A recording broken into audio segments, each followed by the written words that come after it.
நாங்கள் எங்களுடைய இனத்தின் விடிவுக்காக உருவாக்கப்பட்ட கட்சி. எங்களுடைய இறுதி இலக்கு, எங்களுடைய கொள்கை.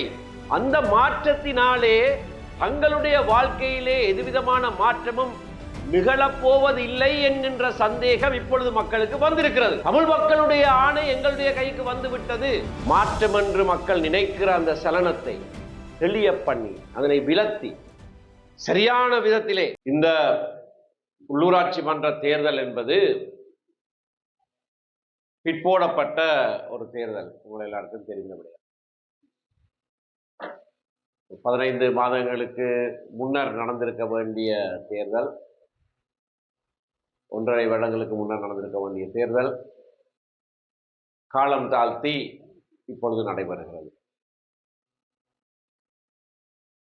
இந்த தேர்தல் 1.5 வருட காலத்துக்கு முன்னர் நடந்திருந்தால் அப்பொழுது நாட்டிலே இருந்த சூழ்நிலை சற்று வித்தியாசமானதாக இருந்திருக்கக்கூடும். ஆனால் தற்பொழுது இந்த தேர்தல் நடைபெறுகிற சூழ்நிலையிலே எங்களுக்கான சவால்கள் புதிய சவால்களாக இருக்கின்றன. இதுவும் உங்களுக்கு தெரியும். இந்த புதிய சவால்களை எப்படி எதிர்நோக்குவது என்று நாங்கள் யோசித்து செயலாற்ற வேண்டிய ஒரு சூழ்நிலையிலே இருக்கிறோம்.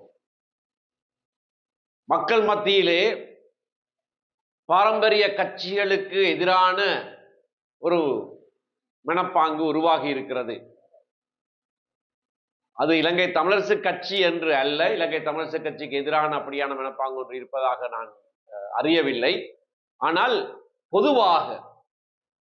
பொதுவாக இந்த நாட்டை குட்டிச்சுவராக்கியவைகள் எல்லாம் இந்த நீண்ட காலமாக இருக்கின்ற கட்சிகள். நாடு வங்குரோத்திலே அடைந்திருக்கிறது. நாட்டிலே நிகழ வேண்டிய பல விடயங்கள் நிகழாமல் இருக்கிறது.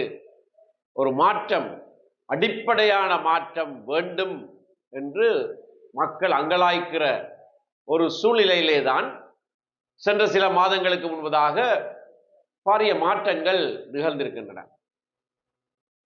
பாரிய மாற்றங்கள் என்று சொல்லுகிற போது அரசியல் சூழ்நிலையிலே முன் எப்போதும் இல்லாத வகையிலான மாற்றங்கள் நிகழ்ந்திருக்கின்றன. இதனை விவரமாக சொல்ல வேண்டிய தேவை கிடையாது. மக்கள் ஒரு எதிர்பார்ப்போடு இந்த மாற்றங்களை கொண்டு வந்திருக்கிறார்கள். எவரிலேயும் நம்பிக்கை வைத்து கொண்டு வந்தார்கள் என்று சொல்ல முடியாது. ஆனால் இருக்கிறவர்களிடையே நம்பிக்கை அற்றுப்போன ஒரு சூழ்நிலையாகத்தான் அது பிரதிபலித்திருக்கிறது. இலங்கை தமிழரசு கட்சி மீது மக்களுக்கு வெறுப்பு இல்லை என்று நாங்கள் திடமாக சொன்னாலும் கூட இலங்கை தமிழரசு கட்சி தொடர்ச்சியாக தங்களுக்கு சேவையாற்றிக் கொண்டிருக்கிறது அல்லது தங்களுடைய உடனடி தேவைகளை கவனிக்கிற விதத்திலே நாங்கள் செயற்படுகிறோமா இல்லையா என்பதை குறித்து மக்கள் மத்தியிலே சந்தேகங்கள் நிலவுகின்றன. நாங்கள் எங்களுடைய இனத்தின் விடிவுக்காக உருவாக்கப்பட்ட கட்சி. அதை நாங்கள் செய்கிறோம், அதை நாங்கள் சொல்லுகிறோம், பலவித முயற்சிகளிலே ஈடுபடுகிறோம். அதிகாரம் எங்களுடைய கைகளிலே வந்து சேர வேண்டும். ஆட்சி அதிகாரங்கள் தமிழ் மக்களாகிய எங்களுடைய கைகளுக்கு வந்து சேர வேண்டும் என்று 75 வருட காலமாக முயற்சி செய்கிற, உழைக்கிற ஒரு கட்சி. அதிலே மக்களுக்கு சந்தேகம் இல்லை. ஆனால் அதை செய்கிற அதே வேளையிலே மக்களுக்கு நாளாந்த பிரச்சனைகள் பல உள்ளன. உள்ளூராட்சி மன்றங்களிடத்திலே கொடுக்கப்பட்டிருக்கிற அதிகாரங்கள் அந்த நாளாந்த பிரச்சனைகளை சந்திக்க கூடிய வண்ணமான அதிகாரங்கள்.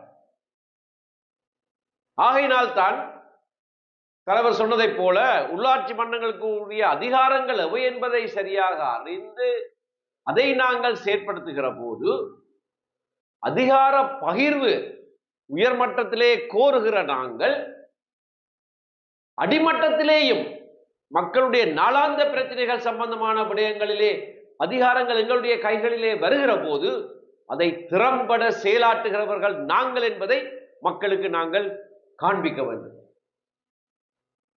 அதை இவர்கள் செய்வார்களா இல்லையா என்கின்ற சந்தேகம் மக்களுடைய மனதிலே இருக்கிறது. ஏனென்றால் எங்களுடைய வாயிலே இருந்து வருகிற வார்த்தைகள் எல்லாம் எப்பொழுதுமே இனத்தின் விடுதலை சம்பந்தமானதும் அதிகார பகிர்வு சம்பந்தமானதும் தமிழ் தேசத்தின் விடுவிப்பு சம்பந்தமானதுமாக இருக்கிறது. அதிலே தவறில்லை, அதுக்காகத்தான் நாங்கள் இருக்கிறோம். எங்களுடைய கட்சியின் அடிப்படையே அதுதான். ஆனால் அதற்காக உழைக்கிற, அதற்காக பேசுகிற அதே வேளையிலே அடிமட்டத்திலே மக்களுடைய நாளாந்த பிரச்சனைகள் சம்பந்தமாக உள்ளூராட்சி மன்றங்களுக்கு கொடுக்கப்பட்டிருக்கிற அதிகாரங்களையும் நாங்கள் உபயோகிக்க வல்லவர்கள் என்பதை அவர்களுக்கு காண்பிக்க வேண்டியவர்களாக இருக்கிறோம்.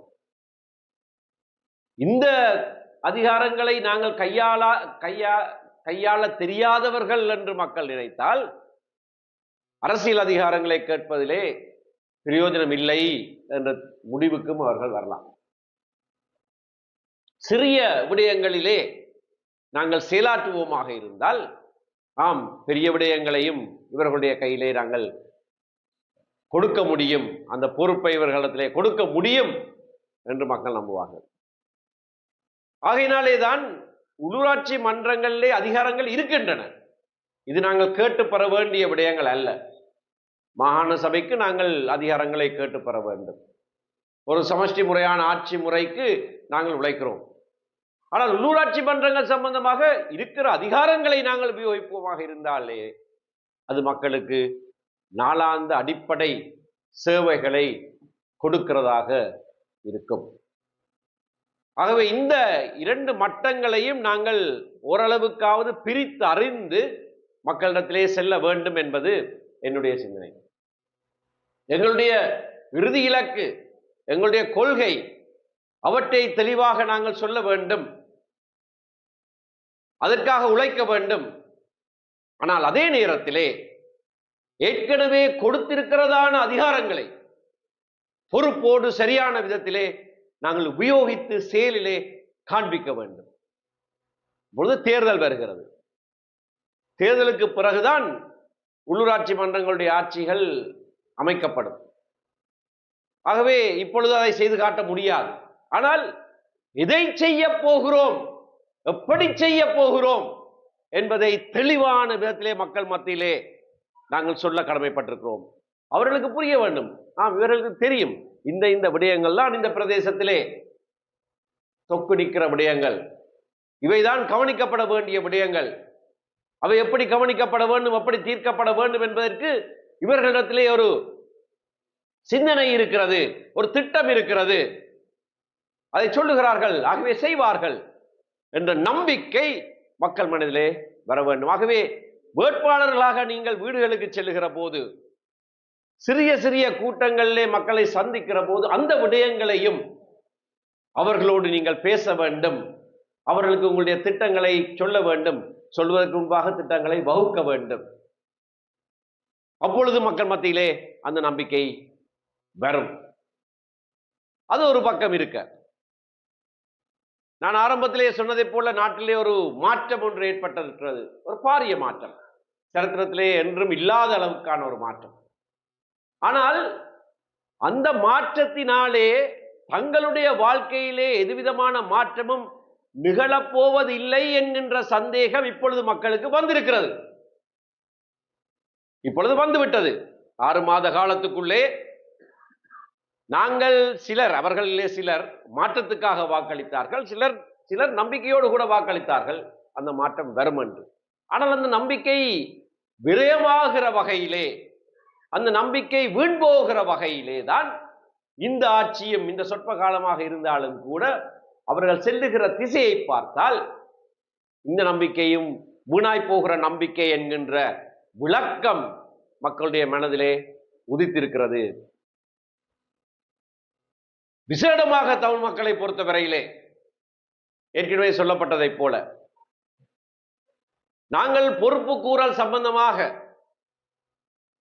2009ஆம் ஆண்டுக்கு பிறகு பல சர்வதேச தலைவர்களோடு பேசி பலவிதமான சர்வதேச பொறிமுறைகளின் ஊடாக இலங்கை அரசாங்கத்துக்கு அழுத்தங்களை கொடுத்திருக்கிற போது இப்பொழுது ஆட்சியில் இருக்கிறவர்கள் அந்த காலகட்டத்திலே பேசாமல் இருந்தார்கள். 2016-17ஆம் ஆண்டுகளிலே காணாமல் போனவர்களுக்கான அலுவலகத்தை உருவாக்குற சில விடயங்களை நாங்கள் பாராளுமன்றத்திலே செய்த போது எங்களுக்கு அனுசரணையாக வந்தார்கள், உதவி செய்தார்கள், அதை குறித்து பேசினார்கள், நீதி செய்யப்பட வேண்டும் என்று சொன்னார்கள், நிலங்கள் விடுவிக்கப்பட வேண்டும் என்று பகிரங்கமாக சொன்னார்கள், பயங்கரவாத தடுப்பு சட்டம் முற்றாக நீக்கப்பட வேண்டும், மாற்றீடாக வேறொரு சட்டமும் இயற்றப்படக்கூடாது என்பதில் எங்களை விட கூடுதலான உறுதியாக இருந்தார்கள். ஆனால் இன்றைக்கு அந்த நிலைமைகள் எல்லாம் இந்த 6 மாத காலத்துக்குள்ளே தலைகீழாக மாறி இருக்கிறது. இதையும் நாங்கள் சொல்ல வேண்டும். ஆட்சிக்கு வந்த பிறகு, ஆட்சிக்கு முன்னர் எதிர்க்கட்சியில இருந்ததை போல அல்ல அவர்கள் இருக்கிறார்கள், இது தெளிவாக தெரிகிறது.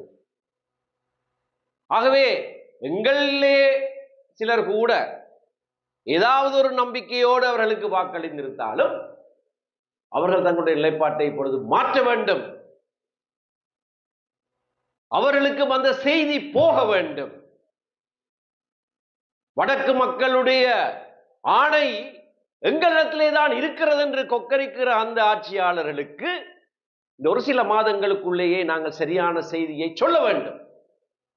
இது ஒரு உள்ளூராட்சி மன்ற தேர்தலாக இருந்தாலும், உள்ளூராட்சிக்கு சபைகளுக்குள்ளே நாளாந்த நடவடிக்கைகளுக்கான தேர்தலாக இருந்தாலும், மக்கள் வாக்களிக்கிற ஒரு தேர்தல், மக்கள் தங்களுடைய இறைமையை உபயோகிக்கிற ஒரு தேர்தல்.